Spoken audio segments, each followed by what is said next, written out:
Kita masih membahas mengenai aturan THR yang sudah disampaikan dalam surat edaran oleh Menteri Tenaga Kerja. Saya kembali lagi ke Pak Darwoto terkait dengan Satgas yang rencananya akan bertugas untuk mengawasi kepada perusahaan-perusahaan. Eh, Bagaimana Anda menyambut hal ini? Kalau tadi Bang Adi Gani mengatakan bahwa buruh juga harus terlibat, tapi tentu saja lebih banyak orang yang terlibat ini kemungkinan untuk penyelesaian secara cepatnya tentu saja akan lebih lama begitu. Apakah dengan pemerintah saja yang menjadi pengawas, pengusaha bisa menerima hal tersebut? Ya, tentu di tingkat daerah, kabupaten kota kan ada LKS tripartit ya, di daerah itu juga bisa dilibatkan. Bahkan selama ini kan juga pemerintah membuka posko. Nah, tinggal dari proses ini betul-betul daerah lebih proaktif untuk melihat posko-posko pengaduan THR itu direspon dengan baik. Kalau memang ada perusahaan yang tentunya yang nanti yang ke posko tidak hanya dari serikat pekerja, dari buruh saja, tapi juga lebih proaktif dari pengusaha. Sehingga pengusaha yang tidak mampu dan memang mereka membicarakan secara bipartit dan mereka sudah mendapatkan kesepakatan dengan pekerjanya, nanti itu tinggal dilaporkan ke posko saja gitu. Nah, kalau dari Bang Andi Gani tadi Anda merasa bahwa kalau pemerintah saja bisa menjadi berat sebelah. Mungkin banyak yang merasa ya seharusnya berat sebelahnya justru kepada masyarakat karena pemerintah kan juga dipilih oleh rakyat begitu, pemimpin-pemimpinnya begitu, Bang Andi Gani. Ya, posko pengaduan ini sudah ada sejak beberapa tahun yang lalu, pasti tidak berjalan. Jadi saya pastikan itu. Banyak laporan masuk juga tidak bisa direspon dengan baik. Sebuktinya dari tahun 2020 THR belum lunas sampai hari ini. Jadi karena itu saya meminta kepada pemerintah, kepada Menaker khususnya, libatkan pengusaha masuk ke dalam, libatkan buruh masuk ke dalam, dan harus lebih jelas sanksinya seperti apa. Kalau tidak ada sanksi, ada aturan, nggak ada gunanya peraturan tersebut, Mas Dwali.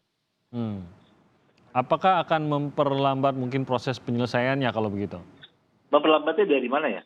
Karena kita bisa melihat secara komprehensif, secara adil, secara seimbang. Kalau hanya buruh yang masuk satgas tersebut itu nggak adil. Karena tidak ada rekan pengusaha untuk menyampaikan bahwa argumentasinya seperti ini loh, kenapa kita tidak bisa membayar penuh.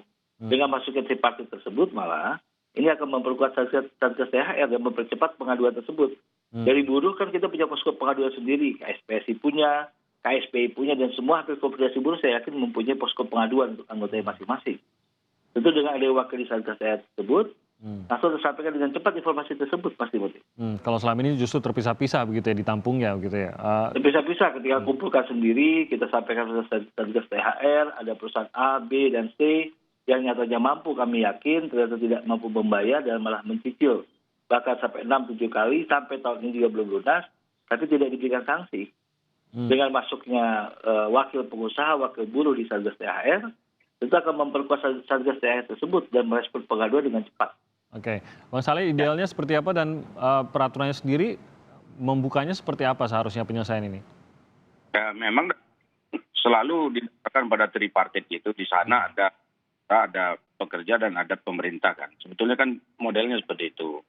Tapi memang kalaupun ada aturan yang diterapkan seperti itu bukan berarti itu pasti akan berjalan mulus. Makanya tidak usah yang soal ya nggak usah kita cerita soal apa ini namanya THR ini dulu ya. Kita lihat yang sehari-hari misalnya kewajiban para pengusaha untuk mendaftarkan para pekerja di asuransi BPJS Ketenagakerjaan. Itu kan jelas tuh ada kewajibannya di undang-undang itu.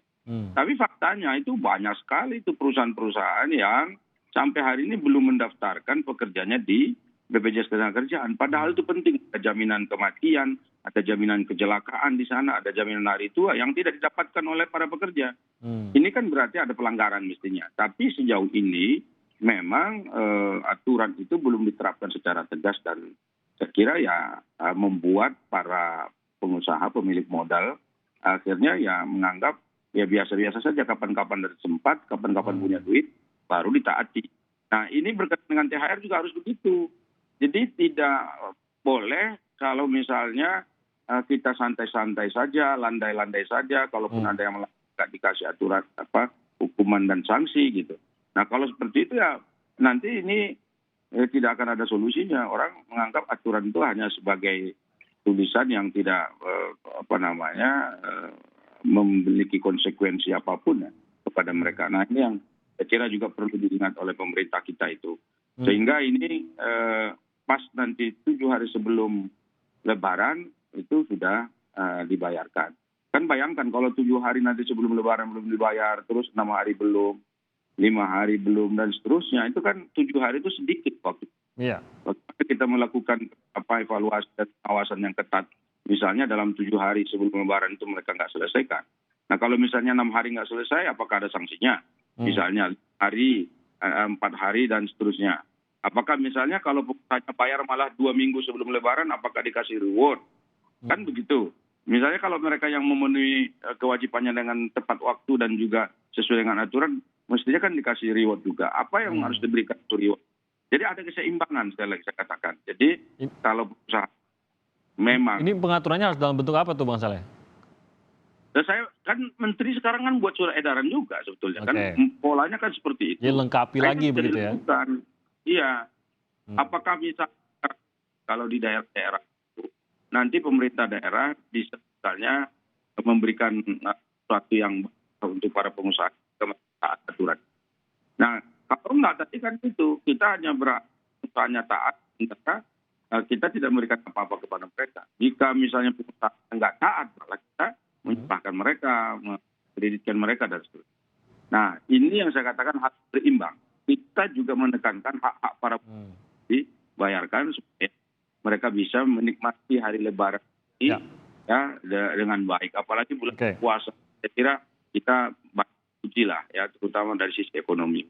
Oke, tadi kita sudah sempat berbicara bahwa ada kemungkinan bagi perusahaan yang belum atau tidak mampu bayar untuk mengajukan, dan ini akan diselesaikan khususnya dipimpin oleh kepala daerah masing-masing. Kembali lagi pembicaranya tripartit juga dengan buruh dan pengusaha tersebut.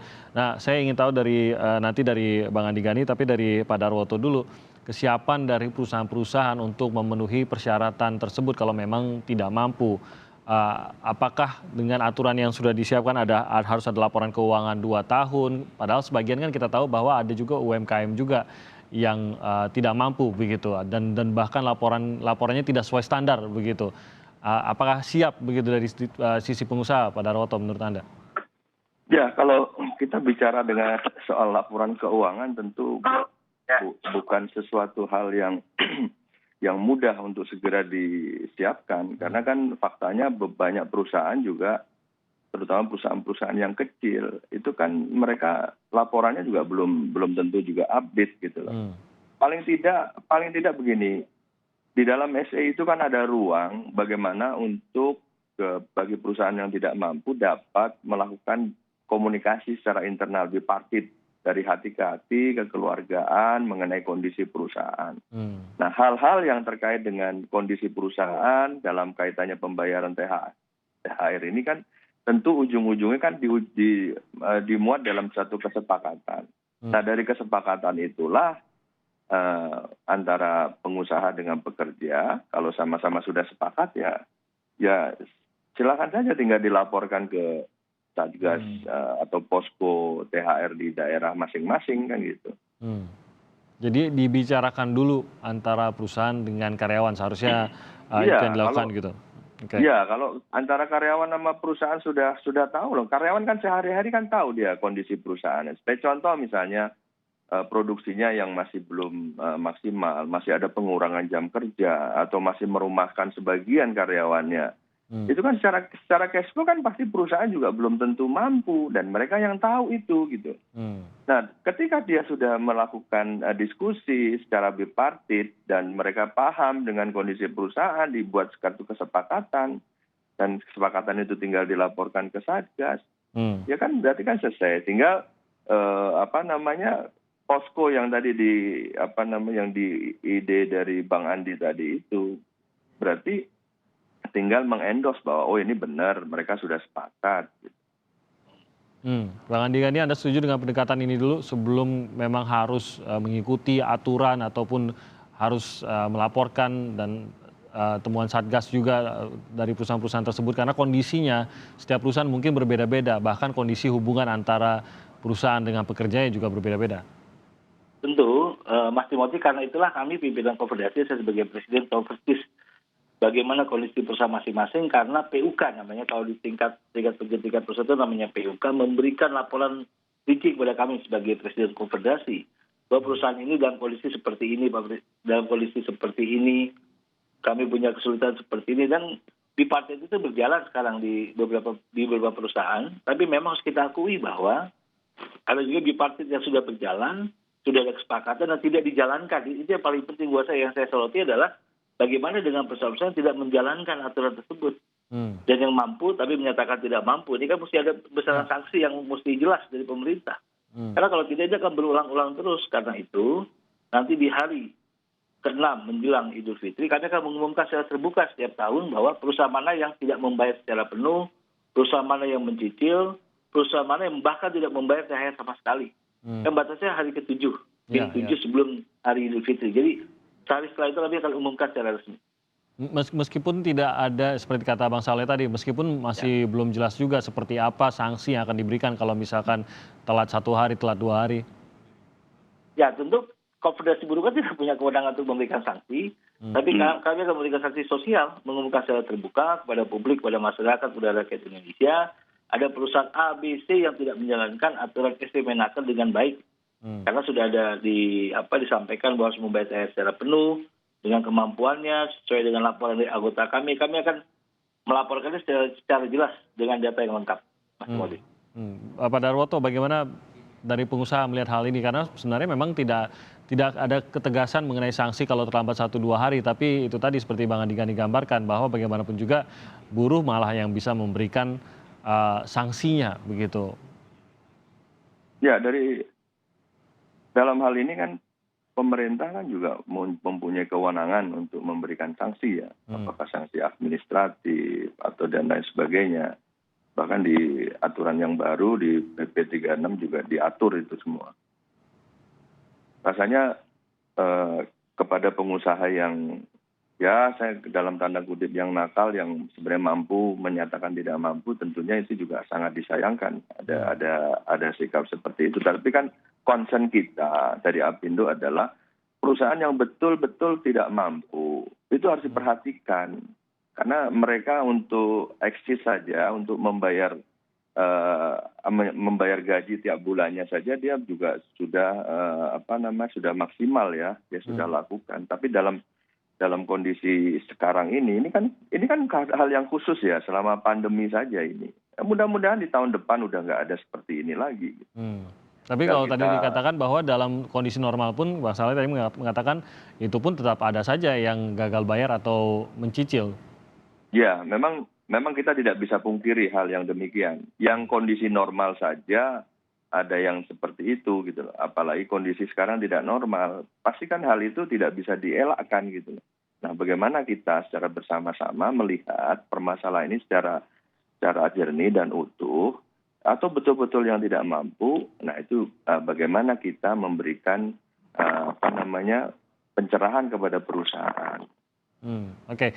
Itu semangatnya sebenarnya tadi Bang Saleh, bahwa benar-benar aturan ini, celah aturan ini dipergunakan oleh perusahaan yang ingin bertahan walaupun kondisinya sedang buruk. Tapi kita ingin bertahan, buruhnya bertahan atau pekerjanya bertahan, perusahaannya pun bertahan agar jangka panjangnya ini tetap bisa bekerja sama gitu. Tapi bagaimana agar menghindari mereka yang nakal, yang justru karena melihat celah akhirnya membuat situasi mungkin laporan keuangan dan lain-lain agar bisa menghindari pembayaran penuh, Mas Saleh. Ya, jadi kalau namanya kata kuncinya itu nakal, ya nakal itu ya dihukum, ya namanya orang nakal. Jadi karena itu begini, kalau misalnya nanti katakanlah masuk pada pengecualian itu begini, di dalam hukum itu sebetulnya kan terutama surat edaran yang seperti ini itu kan berlaku umum. Jika misalnya disebut bahwa setiap perusahaan harus membayarkan THR paling lambat 7 hari sebelum hari Lebaran gitu. Tentu di sana ada kaedah khusus kasus. Jika memang ada kasus-kasus tertentu yang di mana perusahaannya nggak sanggup untuk membayar dan nyata mengatakan dan pertama yang perlu dilakukan adalah satu, betul-betul harus ada mekanisme yang bisa melakukan pengawasan terhadap mampu tidak punya perusahaan itu. Jadi bagaimana caranya agar pemerintah tahu persis bahwa mereka nggak mampu, benar-benar tidak mampu. Iya. Walaupun tadi disebut bahwa para pekerjanya tahu sebetulnya kemampuannya, tetapi saya kira itu tetap harus ada mekanisme pengawasan itu sehingga kita semua menjadi tenang bahwa mereka itu memang dinyatakan tidak mampu. Itu yang pertama. Kemudian yang kedua, harus juga ada diskusi atau katakanlah pertemuan antara para pengusaha dan juga para pekerja dan juga tentu didampingi oleh pemerintah untuk mencari solusinya. Ya, solusi itu yang harus menjadi catatan dan mengikat. Sehingga katakan misalnya nanti kalau mereka mencicil, cicilannya itu misalnya harus jelas dan tegas sampai kapan. Karena kalau enggak ya tentu ini tak akan menjadi problem juga. Ada satu hal sebetulnya tadi tidak didiskusikan ya. Itu kan sebetulnya yang tidak boleh dicicil itu kan sampai 7 hari sebelum Lebaran. Katakanlah misalnya 7 hari sebelum Lebaran cicil sekian, nanti setelah Lebaran sekian kan begitu. Nah bagaimana kalau misalnya mencicil sebelum tanggal 7? Misalnya tanggal 1 Ramadan ini sampai tanggal berapa berarti 21 Ramadan. Nanti dicicil minggu pertama bulan Ramadan sekian. Justru dari awal gitu dicicilnya ya? Ya, cicilnya. Kemudian nanti minggu kedua Ramadan sekian dan minggu ketiga Ramadan pas tanggal 21 Ramadan 7 hari sebelum Lebaran sudah lunas misalnya. Apakah itu boleh atau tidak? Kan kalau yang nggak boleh itu pasti cicilan setelah tanggal minus 7 hari itu kan. Nah, kalau setelah itu apakah itu misalnya dibolehkan atau tidak? Itu juga misalnya mempengaruhi. Nah karena itu yang saya katakan jika misalnya nanti pengusaha-pengusaha itu kembali kepada yang tadi tidak mampu, maka tentu harus ada pertemuan itu untuk ikat sehingga nanti mereka tetap akan bayar. Lalu ke depan saya kira pemerintah memang perlu melakukan upaya-upaya yang lebih ya untuk memberikan bantuan-bantuan yang cukup bagi para pengusaha sehingga kita establish ya, dan karena itu aturan-aturan yang dipakai pun ya tentu bisa dilaksanakan dengan baik. Karena tanpa itu kita sekarang punya tantangan yang luar biasa. Kita juga tidak bisa memberikan semua pengusaha dengan semena-mena seperti itu tanpa memberikan bantuan yang mereka butuhkan. Karena kita kekurangan sekali ya tenaga kerja hari ini yang banyak sekali kemudian banyak sekali perusahaan-perusahaan yang mengurangi investasinya di situasi sudah seperti ini. Nah karena itu pemerintah harus juga melakukan hal-hal taktis lainnya sehingga para pengusaha kita tetap mau dan bersedia untuk menampung para pekerja untuk bekerja di perusahaan-perusahaan mereka. Ya, jadi sebenarnya di tengah kondisi pandemi ini perusahaan maupun buruh, terutama buruh tadi seperti digambarkan oleh narasumber kita, sangat bergantung pada THR ini dan harus dicari jalan keluar dan pemerintah sudah menegaskan bahwa ini harus dibayarkan. Jadi kita harapkan bahwa ada itikat baik dari kedua pihak dan tentu saja kita harapkan kasusnya kalau bisa tidak ada, tapi kalaupun harus ada jauh lebih sedikit daripada tahun lalu karena kondisi yang lebih baik dan pengawasan oleh Satgas yang akan dibentuk. Baik, kami berterima kasih kepada seluruh narasumber hari ini, Bang Saleh Daulay, terima kasih banyak, Bang Andi Gani Nenawea, terima kasih banyak, dan juga Pak Darwoto, terima kasih sudah hadir pada pagi hari ini.